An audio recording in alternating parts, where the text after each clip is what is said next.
नमस्कार दोस्तों, ये मेरी सहेली पर बीती हुई एक सच्ची घटना है जिसे आप अंत तक ज़रूर सुनिएगा। अनीता नवीन से खर्च के लिए पैसे मांगती तो वो उसे इतना मारता कि वो मार खाते हुए बेहोश हो जाती और पास में बैठे हुए बच्चे डर से कांपने लगते। 13 साल की बेटी नेहा ने स्कूल जाने के बहाने कपड़े के मार्केट में जाकर सफाई काम करना शुरू कर दिया और छुट्टी के बाद थोड़े पैसे जमा करके घर आ जाती और माँ को पैसे देते हुए कहती कि माँ, स्कूल में कुछ लोग गरीब बच्चों को पैसे बांट कर जाते हैं और अब तुम पप्पा से पैसे मत मांगना। एक दिन नवीन ने नेहा को मार्केट में कचरा उठाते देख लिया तो वह उसे घर लेकर आया और उसे खूब मारा। फिर नेहा ने अपने हाथ आसमान की तरफ ऊंचे किए और प्रार्थना की। उसके बाद नवीन के पैरों तले ज़मीन सरक गई, क्योंकि वहाँ तो ये लड़की, अच्छी तरह सफाई कर वरना तेरे पैसे काट लूँगा। बहुत गुस्से में आंखें दिखाते हुए उस दुकानदार ने नेहा से कहा था। 13 साल की नेहा हाथ में झाड़ू लेकर कचरा साफ करने लगी। दुकानदार कहने लगा कि दुकान के अंदर भी सफाई कर। वो एक कपड़े का मार्केट था जहाँ लेडीज और जेंट्स दोनों के कपड़े बिकते थे और दुकानदार ने नेहा को साफ सफाई के लिए रखा था। नेहा सफ़ेद रंग की पैंट और सफ़ेद कुर्ता पहनकर सुबह सुबह ही मार्केट में पहुंच जाती थी। पहली बार जब नेहा इस मार्केट में काम मांगने के लिए आई थी तब दुकानदार ने उसे सर से पैर तक ध्यान से देखा और बोला कि देखने से तो ऐसा लगता है कि तुम स्कूल में से भाग कर आई हो। तब नेहा ने कहा, नहीं नहीं, मैं गरीब हूँ, इसलिए मेरे पास पहनने को कपड़े नहीं है, तो एक लड़की ने मुझे अपनी यूनिफॉर्म पहनने के लिए दी है, इसलिए मैं ये पहन कर आई हूँ। मुझे नौकरी पर रख लो साहब, मुझे पैसों की बहुत ज़रूरत है। वो दुकानदार कहने लगा, अरे तुम क्या करोगी, तुम बहुत छोटी हो और ऊपर से एक लड़की हो। अगर कोई लड़का होता तो उसे मैं अपनी दुकान में रख भी लेता और उससे छोटे मोटे काम भी करवा लेता। लड़की से कौन दुकान में काम करवाता है। तब नेहा ने कहा कि मैं आपकी दुकान की साफ सफाई कर दूंगी और झाड़ू भी लगा दूंगी। तो वो बोला कि हाँ, इस काम के लिए मैं तुम्हें रख सकता हूँ।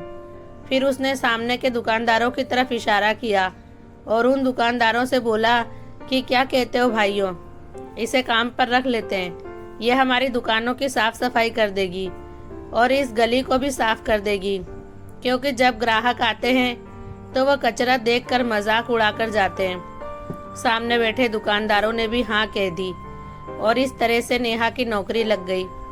वो तो रोज मार्केट आती और झाड़ू लगाने लगती। उसने सभी दुकानदारों से पहले ही कह दिया था कि मुझे मेरे काम के पैसे रोज मिल जाने चाहिए। जैसे ही वो अपना काम करके फ्री होती, सभी दुकानदार उसे उसके काम के पैसे दे देते थे। सभी दुकान वाले अपने अपने हिसाब के मुताबिक उसे पैसे दे देते थे। वो सारे पैसे जमा करती और अपने स्कूल बैग में रख देती। घर से वो रोज स्कूल जाने के लिए निकला करती थी, लेकिन स्कूल जाने के बदले वो सड़क पर बैठकर इंतज़ार करती कि जैसे ही स्कूल के पास वाला मार्केट खुलता वैसे ही वो मार्केट में जाकर वहाँ साफ सफाई करने लगती और मार्केट की साफ सफाई करने के बाद जो पैसे मिलते वो उसे अपने स्कूल बैग में रख लेती। उसने दुकानदारों को यही बताया था कि वो गरीब है और स्कूल में पढ़ नहीं सकती। ये यूनिफॉर्म तो एक लड़की ने उसे पहनने के लिए दिया है, लेकिन ऐसा कुछ नहीं था।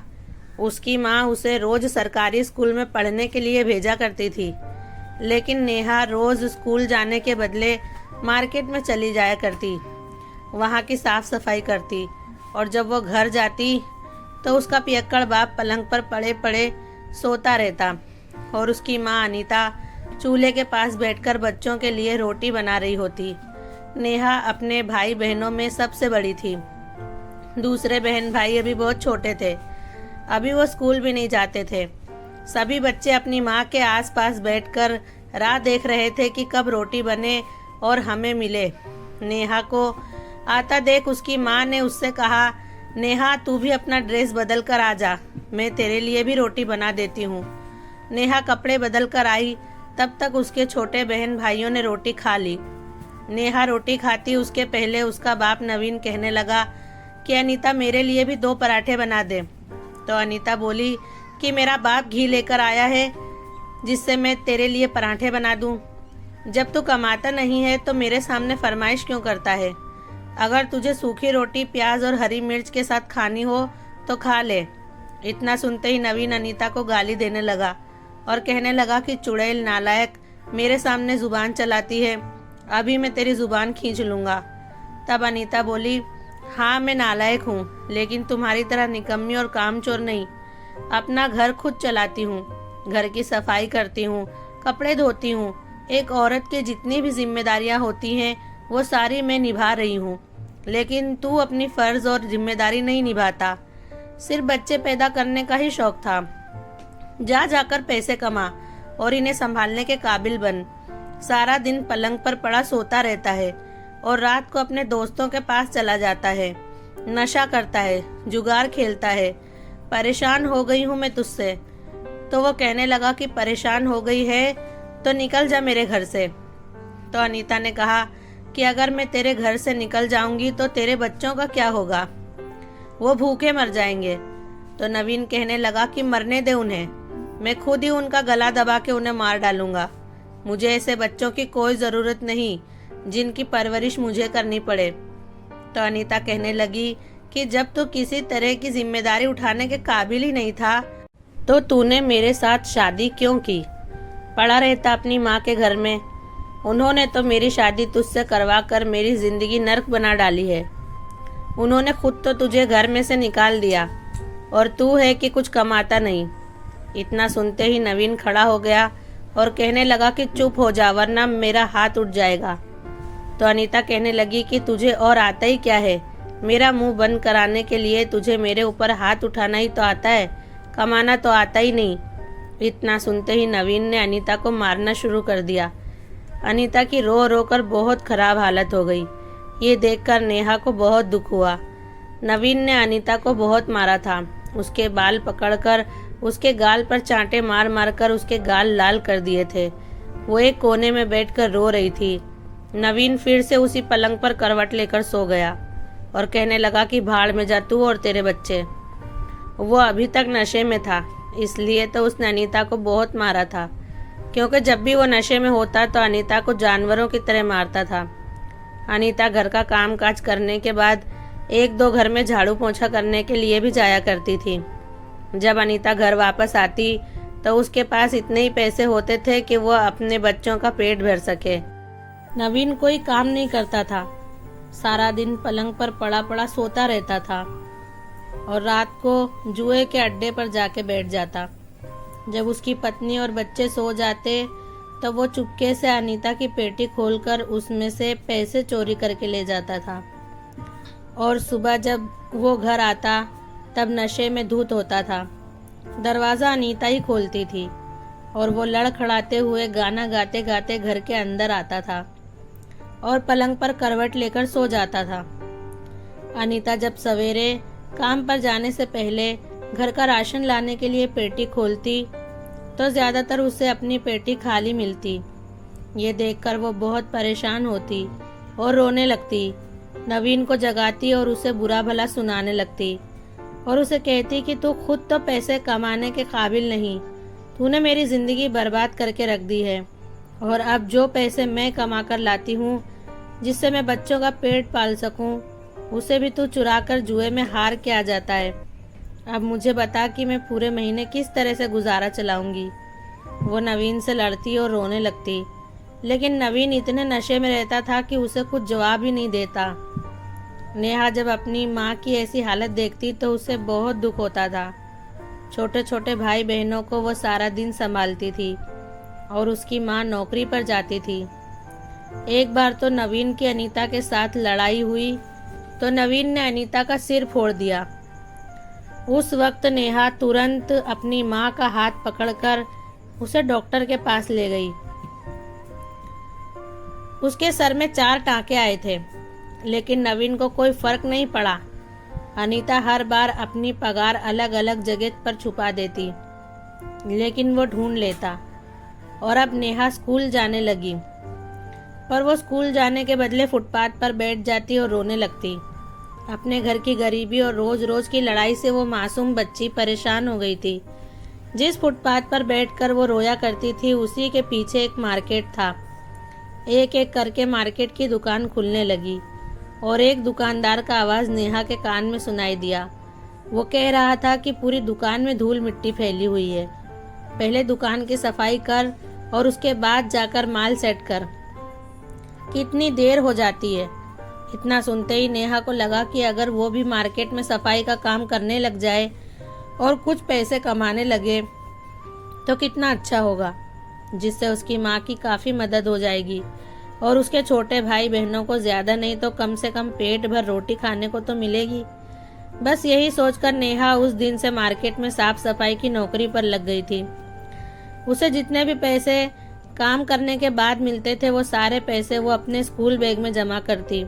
उसे पता था कि उसका पियक्कड़ बाप घर में हर जगह पैसे ढूंढेगा, सिर्फ उसके स्कूल बैग को छोड़कर।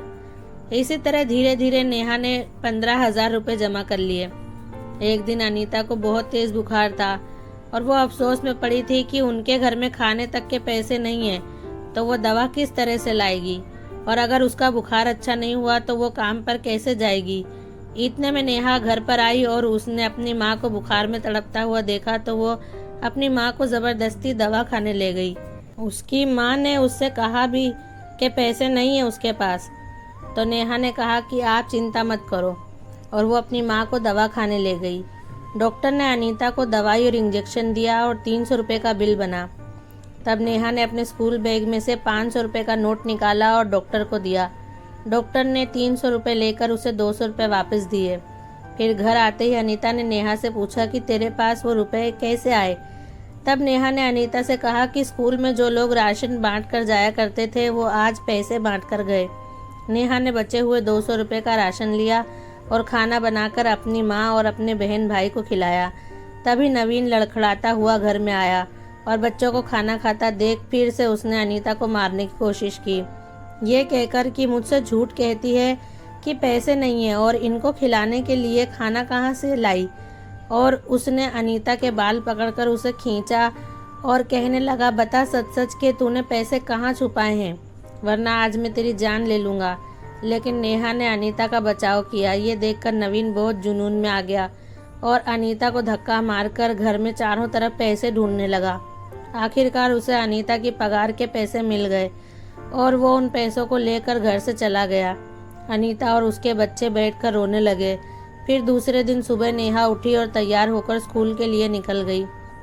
लेकिन वो मार्केट में रोज़ की तरह अपना सफाई का काम कर रही थी कि अचानक नवीन का वहाँ से निकलना हुआ और उसकी नज़र नेहा पर पड़ गई। नवीन ने नेहा को मार्केट में कचरा उठाते देख लिया। नेहा ने भी नवीन को देखा और वहीं खड़े खड़े कांपने लगी। फिर नवीन उसे वहाँ से खींचते हुए घर लेकर गया और घर ले जाकर उसे ज़मीन पर धक्का दे दिया। नेहा ज़ोर ज़ोर से रोने लगी। उसकी रोने की आवाज़ सुनकर अनीता बाहर आई और नेहा को ज़मीन पर पड़ा देखकर नवीन से कहने लगी कि ये क्या कर रहा है, तू पागल हो गया है क्या, क्यों उसे स्कूल से उठाकर लेकर घर आया है। तब नवीन ने कहा, तुझे कुछ होश है कि ये स्कूल का नाम लेकर कहाँ जाती है। इतना कहकर नेहा को मारने लगा और बोला कि ये मार्केट में जाती है और वहाँ कचरा उठाती है। अनीता ये सुनकर रोने लगी। तब नेहा ने दोनों हाथ आसमान के ऊपर उठाते हुए कहा कि जिसका बाप तुम्हारी तरह नशेड़ी और जुगारी हो, जो माँ के भी पैसे चुराकर जुए में हार कर आ जाता हो, तो उसके बच्चों को बाहर निकलकर मजबूरी में कचरा भी उठाना पड़ता है।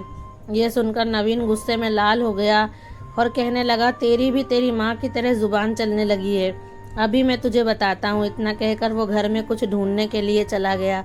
लेकिन अनीता जानती थी कि अगर उसे कोई जानलेवा चीज़ मिल गई तो वो हम दोनों माँ बेटी को जिंदा नहीं छोड़ेगा। अनीता ने उसे रोकने की बहुत कोशिश की, लेकिन छीना झपटी में अनीता ने नवीन को एक ज़ोरदार धक्का दिया और उसका सर दीवार से जा टकराया और उसके सर से खून निकलने लगा। शराब पी पी कर उसका शरीर तो पहले से खोखला हो गया था, इसलिए नवीन सर टकराने की वजह से बेहोश हो गया। अनीता हिम्मत करके उसे अस्पताल ले गई, लेकिन खून ज़्यादा बह जाने की वजह से वो मर चुका था। लेकिन उसके मरने का अफसोस अनीता को या उसके बच्चों को नहीं हुआ, बल्कि नवीन के मरने से उनका जीवन सुधर गया।